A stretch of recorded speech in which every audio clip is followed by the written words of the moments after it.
Hello friends, నా పేరు మోజు. నేను ఈ వీడియో ఎందుకు చేశానంటే, నాకు మైండ్‌లో ఒక డౌట్ పుట్టింది. ఈ ఎయిర్ పొల్యూషన్ అనేది డే బై డే ఇంక్రీజ్ అయిపోతుంది. మనకు ఆక్సిజన్ ప్రాబ్లమ్స్ చాలా ఫేస్ చేస్తున్నాం మనం. ఇలాగే ఉంటే ఫ్యూచర్‌లో ఏమవుతుందో అన్న ఒక డౌట్ నాకు మైండ్‌లో ఎప్పటినుంచో ఉంది. సో, దాని గురించే నేను బాగా రీసెర్చ్ చేసి అంటే మనం మనకున్న వేస్‌లో అంటే మనకున్న పాసిబిలిటీస్‌లో మనం ఏమేం బెటర్‌గా చేయొచ్చు అనే దాని మీద చాలా రీసెర్చ్ చేసి నేను ఈ వీడియో చేశాను ఫ్రెండ్స్. మీరు కంప్లీట్‌గా చూడండి. కంప్లీట్‌గా చూస్తే మీకు ఒక అవగాహన వస్తుంది. ఓహ్! ఇంత సింపుల్‌గా చేసుకోవచ్చా? ఇంట్లో సింపుల్‌గా మీరు చేసుకునేయే నేను ఈ వీడియోలో పెట్టాను. మీ హెల్త్ గురించి, మీ హెల్త్ అనే కాదు, మీ హెల్త్, నా హెల్త్, అందరి హెల్త్ బాగుండాలని చెప్పి నేను చాలా కష్టపడి వీడియో చేశాను. ప్లీజ్ కంప్లీట్‌గా వాచ్ చేయండి. మీకొక అవేర్‌నెస్ వస్తది. ఆక్సిజన్ అనేది ఎంత ఇంపార్టెంటో మీకొక అవేర్‌నెస్ వస్తది. Thank you. మీకు ఒకటి చెప్తాను, అది గుర్తుపెట్టుకోండి. మైక్రోగ్రామ్స్ పర్ క్యూబిక్ మీటర్ అంటే ఎయిర్ పొల్యూషన్‌ని మైక్రోగ్రామ్స్ పర్ క్యూబిక్ మీటర్‌లో కొలుస్తారు. 22 మైక్రోగ్రామ్స్ పర్ క్యూబిక్ మీటర్ అంటే ఒక సిగరెట్ ఈక్వల్ టు ఒక cigarette. 22 micrograms per cubic metre అంటేనే. గౌహతి గౌహతి కాదు, బెగుసరాయ్ అని చెప్పి ఒకటుంటది బీహార్‌లో. దాంట్లో ఉంటే గనక 120, దాంట్లో మీరుంటే గనక 120 అంటే దగ్గర దగ్గర ఒక 120 డివైడెడ్ బై 22 అంటే దగ్గర దగ్గర ఒక 5 సిగరెట్స్. ఆ తర్వాత ఢిల్లీ, గౌహతి, తర్వాత కోల్‌కత్తా అండ్ ముంబై, హైదరాబాద్. ముంబైలో, హైదరాబాద్‌లో అయితే 40 ఉంది. ఎయిర్ పొల్యూషన్, సింపుల్‌గా ఎయిర్ పొల్యూషన్ అనుకోండి. మైక్రోగ్రామ్స్ పర్ క్యూబిక్ మీటర్ అనేది గుర్తుపెట్టుకోలేకపోతే సింపుల్‌గా ఎయిర్ పొల్యూషన్ అనుకోండి. ఎయిర్ పొల్యూషన్ 40 ఉంది ముంబైలోను, హైదరాబాద్‌లోను. అంటే ఎంత దగ్గర దగ్గర ఒక 2 సిగరెట్స్ కాల్చినట్టు. సో, ఫ్రీగా మీరు సిగరెట్లు కాల్చేస్తున్నారు. మీరు సిగరెట్లు కాల్చట్లేదు, మేము హెల్తీగా ఉంటున్నాం అనుకుంటున్నారే గానీ, బయట పొల్యూషన్ వల్ల మీరు సిగరెట్ కాలుతున్నారు. రోజు మీరు సిగరెట్ కాలుతున్నారు. మీకు అర్థమైందా? మీకు చెప్తాను నాకు జరిగిన పర్సనల్ ఇన్సిడెంట్ అదొక్కటే వినండి.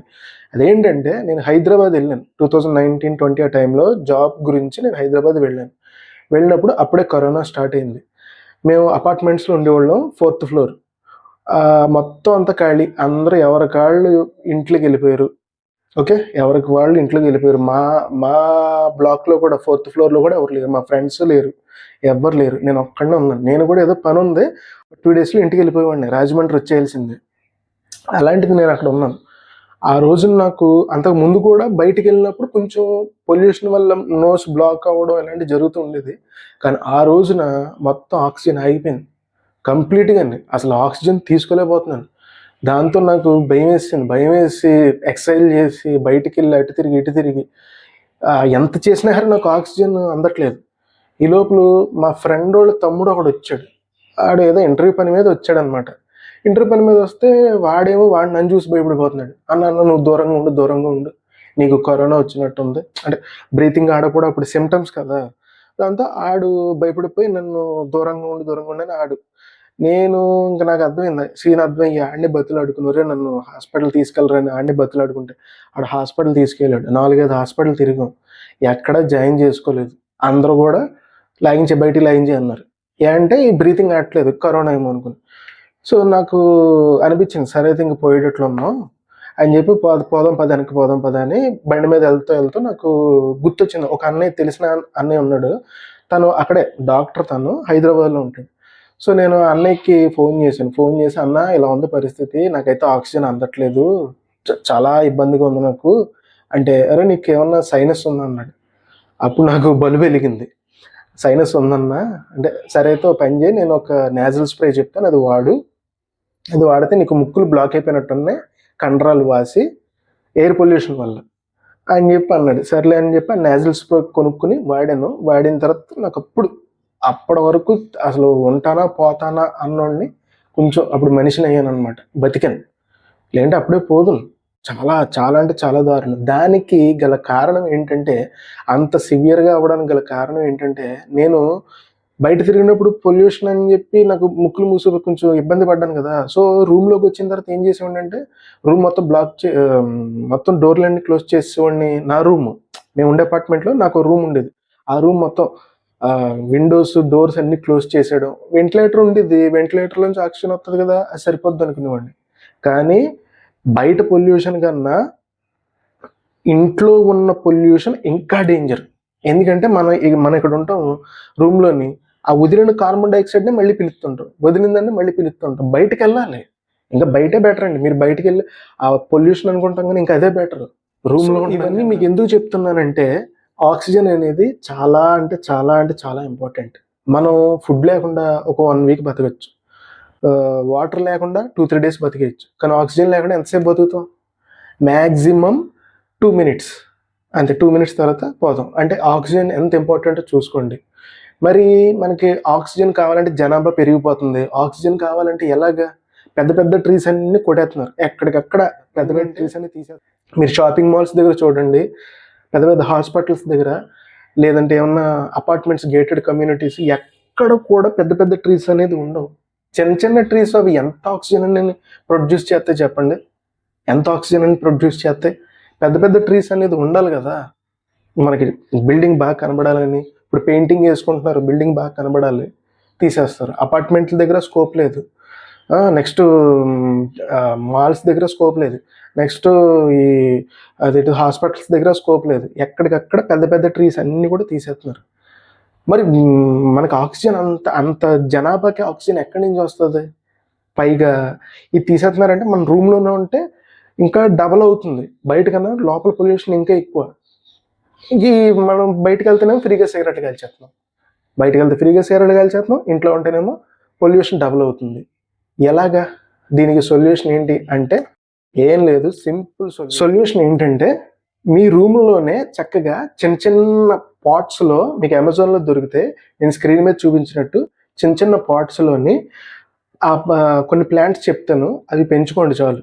మీకు చూడడానికి డెకరేషన్గా బాగుంటుంది. ఒకప్పుడు వాల్ క్లాక్ ఎలా తగిలిస్తారు, అలాగే దాన్ని వాల్కి తగిలించారనుకో, వాల్కి తగిలించడం లేదంటే చుట్టుపక్కల ఎవరైనా పెట్టుకున్నారంటే చాలా బాగుంటుంది, లుకింగ్కి బాగుంటుంది మీకు. అండ్ అది కూడా డే టైంలో ఎఫెక్టివ్గా పనిచేసే ప్లాంట్ ఒకటి ఉంటుంది, నైట్ టైం ఎఫెక్టివ్గా పనిచేసేది ఒకటి ఉంటుంది. డే టైంలో ఎఫెక్టివ్గా పనిచేసేది ఏంటంటే అరికా పామ్. అరికా పామ్ అని చూసే ఉంటారు. అవి గనక మీరు డే టైంలోని ఎక్కడైతే లైక్ హాల్లోను, డైనింగ్ రూము, అదే భోజనం చేసే చోట, మార్నింగ్ ఎక్కువగా ఎక్కడ ఉంటాం, లేదు ఆఫీస్కి వెళ్తున్నారు, ఆఫీస్లో టేబుల్ దగ్గర చిన్న పాట్స్లో పెట్టేసుకోండి. మీకు చూపిస్తున్నాను చూడండి, ఇలాంటివి చిన్నవి పెట్టేసుకోండి. ఆ కింద వాటర్ వేసుకోవచ్చు, కొంచెం వాటర్ ఎత్తే చాలు, అది సెల్ఫ్ అబ్జార్ప్షన్ ప్లాంట్ అనమాట. అటోటి ఇటోటి పెట్టుకున్నారంటే మీకు చక్కగా మధ్యలో సిస్టమ్ ఉంటుంది, అటోటి ఇటోటి పెట్టుకున్నారంటే లుకింగ్కి బాగుంటుంది, మంచి ఆక్సిజన్ ఉంటుంది. అది డే టైం పని చేస్తుంది. అండ్ నైట్ టైం అయితే మనం బెడ్రూమ్లో ఉంటాం కదా, నైట్ టైం ఏంటంటే స్నేక్ ప్లాంట్ అనేది నైట్ టైం బెడ్రూమ్లో పెట్టుకుని ఒక రూమ్కి అరికప్పమైన స్నేక్ ప్లాంట్ అయినా 2-3 పెట్టుకోండి. ఒక రూమ్కి పెట్టుకుంటే స్నేక్ ప్లాంట్ బెడ్రూమ్లో పెట్టుకున్నారనుకో, నైట్ టైం అంతా అక్కడ పడుకుంటాం కాబట్టి అది నైట్ టైం కార్బన్ డైఆక్సైడ్ని ఎఫెక్టివ్గా ఆక్సిజన్గా చేస్తుంది. అరికపామ్ ఏమో డే టైము కార్బన్ డైఆక్సైడ్ని ఆక్సిజన్గా ఎఫెక్టివ్గా పనిచేస్తుంది అనమాట. దీంతో పాటు మనకి విండోకి గ్రిల్స్ ఉంటాయా? ఆల్రెడీ చాలామంది చేస్తుంది, కాకపోతే విండోకి గ్రిల్స్ ఉంటాయి కదా, ఆ గ్రిల్కి మనీ ప్లాంట్ పెట్టేయండి. చక్కగా ఒక బాటిల్ తీసుకుని మధ్యలో కోసేసేసి, ఆ బాటిల్లో వాటర్ వేసి అక్కడ పెట్టేసేసి, ఆ చివరిని గ్రిల్కి చివరిని పెట్టేసేసి, దాంట్లోంచి మనీ ప్లాంట్ పెట్టి అలా వదిలేయారంటే అది గ్రిల్ చుట్టూరు వెళ్ళేస్తుంది. బయట నుంచి వచ్చే డస్ట్, కార్బన్ డైఆక్సైడ్, బయట నుంచి వచ్చే చెత్త చెదరం అంతా అది పీల్చుకుంటుంది, మీకు మంచి ఎయిర్ లోపలికి వస్తుంది. తో పాటు ఇంకొక 3 ఉన్నాయి మన ఇండియన్కి సంబంధించినవి, సూపర్ సూపర్ సూపర్ పవర్ ఇవి. అవి ఏంటంటే, ఒకటి తులసి చెట్టు. కనీసం ఇంట్లో పెట్టుకోండి, లేదంటే పెరట్లో పెట్టుకోండి, సందులో పెట్టుకోండి. ఒక 4-5 తులసి చెట్లు, అలోవెరా చెట్లు, ఓకే, 2-3 అలోవెరా చెట్లు. ఎక్కడో ఒకటి వెనకాలో, లేదంటే మీ ఇంటి వెనకాలో, లేదంటే సందులోనే ఎక్కడో తులసి చెట్లు 2-3, అలోవెరా 2-3, వేప చెట్టు. మీకు స్కోప్ ఉంటే కనుక, మీది ఇండివిజువల్ బిల్డింగ్, మీకు బయట కొంచెం ప్లేస్ ఉంది, చేసుకునే స్కోప్ ఉంటే కనుక ఏమైనా పెద్ద ట్రీ పెంచుదాం అనే స్కోప్ ఉంటే కనుక, పెంచడానికి అందరికీ స్కోప్ ఉండదు, ఎందుకంటే పెద్ద చెట్టు కదా, పెద్ద చెట్టు పెంచడానికి అందరికీ ఛాన్స్ ఉండకపోవచ్చు. ఎందుకంటే మ్యాక్సిమం అందరూ గేటెడ్ కమ్యూనిటీస్, లేదంటే అపార్ట్మెంట్స్, రెంట్ హౌస్ల్లోనూ ఉంటారు. మీ హైదరాబాద్, బెంగళూరు అంటే చాలా అక్కడ ఎక్స్పెన్స్ ఎక్కువ కాబట్టి చాలామందికి ఓన్ ఇండివిజువల్ బిల్డింగ్స్ ఉండవు. సో వాళ్ళు ఏంటంటే ఇలాగ రెంట్కి అపార్ట్మెంట్స్లో ఉంటారు, వాళ్ళకి పెద్ద పెద్ద చెట్లు పెంచడానికి కుదరదు. కాబట్టి వాళ్ళు ఇంకోటి ఏం చేయొచ్చు అంటే వేప చెట్టును కూడా చిన్న పాట్లో పెట్టుకుని పెంచుకోవచ్చు. ఇంట్లో కానీ సందులో కానీ వేప చెట్టుని చిన్న పాట్లో పెట్టుకుని పెంచుకోవచ్చు. అలాగే మీకు ఈ విండో గ్రిల్కి మనీ ప్లాంట్ పెట్టమన్నాను కదా, ఆ మనీ ప్లాంట్ కూడా మీరు పాట్లో పెట్టుకుని పెంచుకోవచ్చు. ఇన్ కేస్ మీకు ఆ విండో గ్రిల్కి పెట్టడం ఇష్టం లేదు, ఎందుకు అదంతా అనుకుంటే కనుక నా సజెషన్ అయితే విండో గ్రిల్కి పెట్టుకోండి. అది గ్రిల్ అంతా అల్లుతుంది, బయట నుంచి వచ్చే డస్ట్ అంతటిని పీల్చుకుని మీకు ఇంట్లోకి మంచి ఆక్సిజన్ వస్తుంది. బట్ ఎందుకు అనుకుంటే కనుక అది కూడా మీరు పాట్లో పెట్టుకుని పెంచుకోవచ్చు. మీకు ప్రతిదీ లింక్ నేను డిస్క్రిప్షన్లో ఇస్తాను.